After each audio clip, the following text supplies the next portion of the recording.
Because we coming a long way, man. We could do some white guy crime.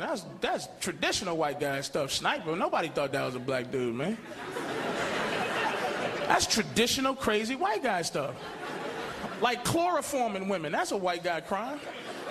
Put chloroform and that's white guys, the chloroformer in the park. Mister, you have the time? Mister, you have the time? Yes, sure. It's wake up hanging in the basement. He be in the corner.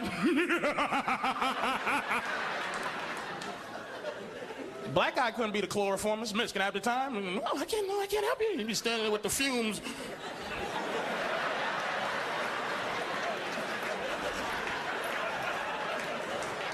Excuse me, you got the time on the chloroformist?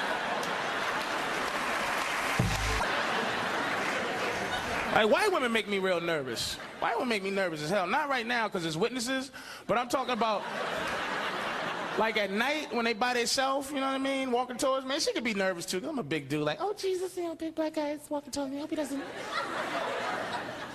doesn't grab, you know, getting that fantasy going. Hope he doesn't grab me with his big black arms and throw me in a trunk. And I'm thinking the same thing, like, oh Jesus, I hope nobody kills this white woman because I'm gonna get blamed for it. That's why, look, I do a lot of stuff to protect myself, man. I keep my receipts. I collect receipts, because that's a trail of where you've been, man. Everywhere I go, I get a receipt. I don't care. And I never go more than a half hour without buying something, because you can kill somebody in a half hour, and then you need an alibi. So every 15 minutes, I buy something. Stick of gum. Can I get my receipt for that, please? We don't have receipts for gum, my friend. Well, you're going to have to... We don't have receipts. Well, look, you're going to have to write me one or something. I got to have the receipts. We don't have receipts. And then, you know, if it's like that, I'll end up arguing with him just to, you know, so he remembers me. You know what I mean? Give me my goddamn receipt, pussy. What? You heard me, punk? That's you. Yeah, kiss my ass. Yeah, kiss my ass, too. What time is it? 5:15. All right.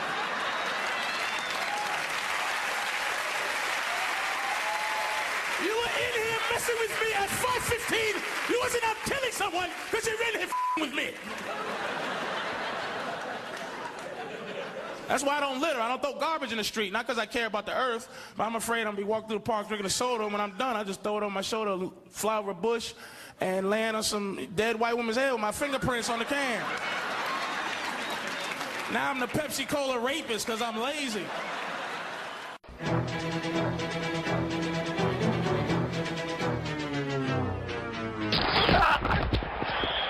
Break it down, Cos. How dare you? Holy fine. Not much to talk about here. Would you not give your left nut to be a quarterback on that team? The Wheelhouse Sunday NFL wrap-up with Bauer. That team is right now destined for the shit pile. And the sweet, nasty Chris Cause. It's a victory for my ego, baby. Welcome everybody to your post-Thanksgiving Wheelhouse here at wheelhouseradio.com. Thanks for tuning in. I am Bauer. I am the sweet, nasty Chris Cause. And we're a little late on getting the podcast out to you due to the holiday and the weekends. I gotta say, I kind of like it. It's not bad. Because I get to see all the games. Yeah. So we don't have to, like, you know, be like, Good thing you rushed and saw the beginning of that Sunday night game. Yes. Yes. Or last night's game. Yeah. Monday night. Now, the beginning of last night's game, or even if we had scheduled to do a podcast for whatever reason, I lost power for an hour and a half. Oh, did you really? Welcome. Wow. Welcome It to was the a club. light drizzle. Right. So that means power out. Good night. Here in Florida, you know, I don't know whether they can always handle a light drizzle. Now Who knows why? Now you're sounding an awful lot like Connecticut. Yes. At times, I don't know, 82,000 hours. Right. And then there you know how we would feel. Well, listen, we had Thursday games, we had Sunday games. My opportunity for football on Sunday was limited to listening to broadcasts on Sirius satellite radios. I drove for 14 hours. According to Bauer's daughter, was in between traditional Christmas songs in Kids Place on Sirius Even XM. horribly untraditional Christmas songs. Oh. Did you have a deal like 20 minutes on, 20 minutes off? It was kind of like that. Icing? Like at halftime, we could listen to a little Christmas music, and then we would come back. Charlie, please let me just listen to Tebow. But oh dear God, if I have to, I think the clincher for me, and there were a lot of them, but the Andrea Bocelli, the opera singer Andrea Bocelli, his duet with Mary J. Blige was about all I could take. What was that? What child is this? Oh boy! Oh, what a combo! oh. Now, they let me guess. There may be a slight hint of fucking that song out. You Just a slight think? hint of oversinging. Do you think between the two of them? Oh well, you know what? All you have to do, don't even bother listening to the rest of the song. Listen to the final maybe 20 seconds of it, and you will get how fucked out that song is between those two. And I don't even know how long the song. It felt like it was a 14-hour song. I believe it is with that combination. Yeah, with the two of them, it's right around there. I can't wait till Christmas week on the X Factor where they just all take turns fucking songs. Oh, Jesus. Yes, literally. So They're gonna be literally fucking Christmas songs. literally Jesus is what I was referring to. All right. What I wanted to say was that we opened the show with a tribute to Patrice O'Neill, who passed away last night. And here we are on Tuesday doing the show, and I was bummed out to see that happen. I think he's a fantastic comic, and I'll tell you what, with Greg Giraldo gone and Patrice O'Neill gone, those roasts are going to get kind of boring. It's going to get tough to I was just going to say, is there now like a roast curse? Jeff Ross should be watching over his shoulder. I tell you, well, I mean, Patrice O'Neill, I really hadn't had a whole lot of experience. I mean, I thought he was one of the best parts, if not the best part, of that roast. Yeah. And now I feel really guilty because I think one of the other best parts was the girl that nobody knew. Was that not Amy Schumer? Was it Amy Schumer? Yeah. She was from Last Comic Standing. She made the Ryan Dunn joke. Yes. As well, I mean, and the Mike Tyson stuff. Yes. But the wake for Patrice's foot is particularly terrible. That's true. I forgot about that. That was pretty solid. Particularly terrible right now. He probably wouldn't give a shit. No. He did. didn't. Well, I mean, at the time, he was like, "I can't even believe you, motherfuckers." He was a really good comic. He was very real and honest. Yeah. And because he would always be on the Opie and Anthony show. Right. So I would always get a chance to hear him along with Amy Schumer and all them. So it sucks. Yeah.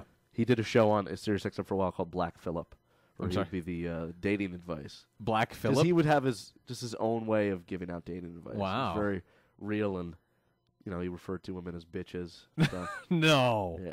Patrice So was awesome. Isaiah Thomas was a big fan. Yes, he loved it. Huge fan. Huge. So, a little fitting tribute to a guy who will be missed. Why can't it be Whitney Cummings? I know. What the fuck? I don't get it. Wow. Who Bauer loves the show, by the way. No, I do not. That is a horrible show. That is a giant waste of time. It's not ready to be networkized. Oh God, no. I don't believe that it's- Whitney Cummings' humor should have been. Could it get any worse than that Chelsea Handler that TV show she does now? The After Chelsea Lately? After Oh, lately? she does one. I didn't see. I They haven't do seen like that. a show now, the sitcom on the show. Well, after I watched Chelsea It's pretty Lately bad. and decided I can never watch that show again, no matter how many people I know that are guesting on that show. What season did you finally get on? I don't even remember. I think it was last year we were talking about. I sat down and watched it, and it was so horrible. No offense. I like her. She looks horrible. Does she? I haven't watched it in a while. Damn you, 50 Cent. Yeah, She looks torn apart. I think 50 Cent I tore can't wait apart. to see how we're going to go from Chelsea Handler to Tim Tebow, by the Yeah, way. I don't know how we're going to make that transition, but we'll find a way. Yeah, It'll be Speaking involved of with... torn apart, Speaking of Black Cock, Right. Tim Tebow. Wow. Yeah, that Whitney Cummings show is. If only Sue could step They on really Whitney Cummings. They try to get her as close to naked as possible so that you'll watch it. they But really do. I don't And think they tried that, and like in the first episode, they're like, "Oh, let's get this now, Right. Like, right now." right, and then after that they said, okay, she's got to wear less in order for people to watch the show. She has to keep wearing less and less and less. There's a curse on comedies and NBC lately because Olivia Munn show no more. The show with Joe McHale no more. Right. Or it's on the shelf. Right. Basically no Oh, more. are they canceling Community? Yeah, it's on the shelf. It's on the shelf. Which, as you know, that's not a good thing. Because it's not very good. It's bad. I think it's just on the shelf because it's Elf on a Shelf month. Oh, is that what it is? The Bower House. Right. It's in the Because House. So look for the holiday special Elf on the Shelf.